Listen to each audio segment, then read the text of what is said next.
let's also shift our focus to India's coffee industry then, and your morning cup of coffee is all set to get cheaper because GST on coffee, which was earlier at 18%, is all set to come down to 5%. What does this mean for the industry?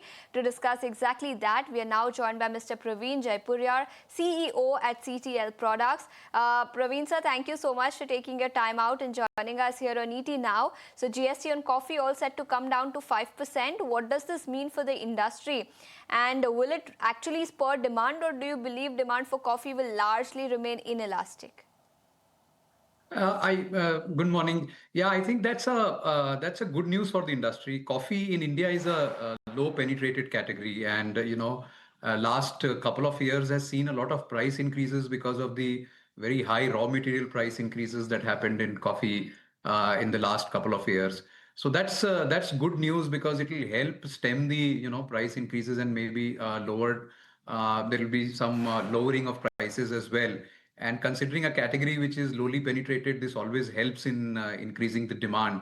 And they add to it, anyways, the coffee culture in this country is growing. So hopefully all of that will help boost the demand in the coming months and year. Okay, so demand is expected to inch higher, but if you can split and put the math into perspective for our viewers, how much will the retail coffee price come down by as a result of this GST cut? So there are two aspects of it. So the coffee in India is consumed in two ways. One is the traditional filter coffee, which is largely consumed in South India. So that always was at 5%. So there is no change there. But in the instant coffee segment, which is the largely the more segment which is much larger than the filter coffee segment, there the GST has come down from 18 to 5%. So there will be price decreases by in the range of 5 to 15% is what I foresee. It will depend on different SKUs because there are certain price point SKUs where price decreases may not be possible. But in the larger packs, I see a decrease of anywhere between 5 to 15%, and that should be good news for the consumers.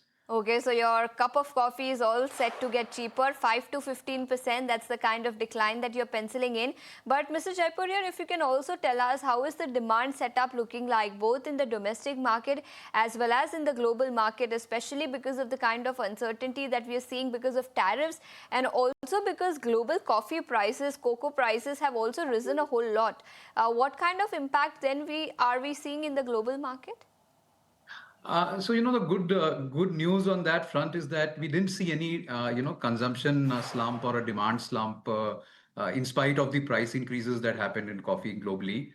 So globally, if you see we see it in two segments. One is the segment which is high consumers of coffee, which is like the European market and the American market, and there the elasticity is better because generally price increases are absorbed well at both at the manufacturer and at the consumer level as well.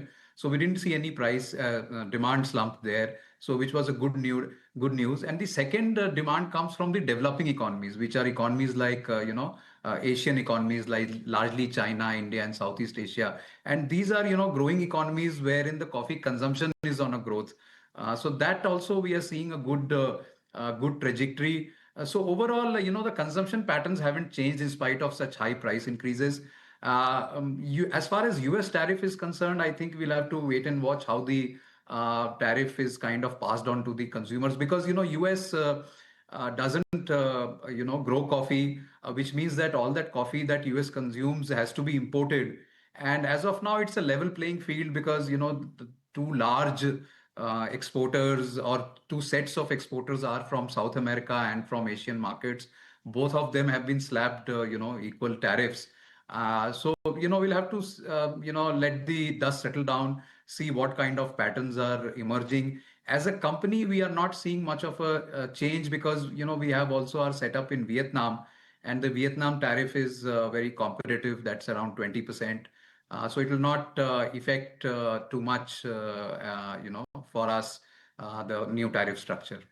But largely the consumption pattern, as you're suggesting, has remained unchanged despite the surge in global coffee prices. Mr. Jaipuriar, one last question before we let you go with respect to raw material pricing trends. How have they been over the last few quarters, and any kind of impact that you're seeing on margins on account of raw material price volatility?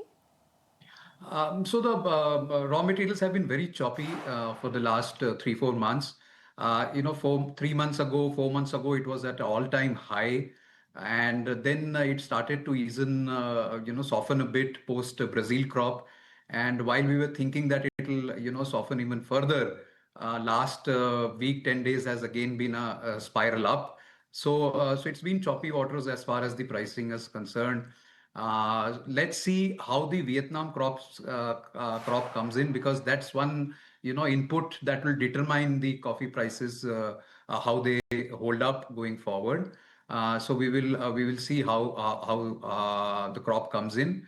Now coming to our margins, I don't think so there is much of a challenge as far as margins are concerned, because we generally work on, or mostly work on, cost plus model, and which means that we procure coffee back to back as and when the contract is finalized. So which kind of protects us from any margin fluctuation, coffee price fluctuation. So our margins are largely intact and they don't get affected.